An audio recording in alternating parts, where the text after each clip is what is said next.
వినాయకి, విఘ్నేశ్వరి, వ్యాఘ్రపాద వినాయకి, శ్రీ ఐంగని. తంత్రశాస్త్రంలోని వినాయకుని యొక్క ఎన్నో రూపాలలో స్త్రీ రూపం కూడా ఉందని మీకు తెలుసా? ఈ విషయం తెలియచేయాలని ఈ వీడియో మీకు అందిస్తున్నాను. మన దేశంలో కొన్ని ప్రాంతాలలో వినాయకుడిని విఘ్ననాయకిగా ఆరాధిస్తున్నారు.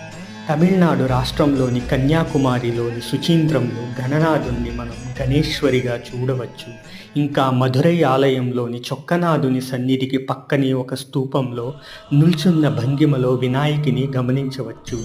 మధ్యప్రదేశ్ మెఢాఘాట్ ప్రాంతంలో చౌసాత్ యోగిని ఆలయంలోనూ మనము వినాయకుడిని శ్రీ ఐంగనిగా కొలిచే విధానాన్ని గమనించవచ్చు.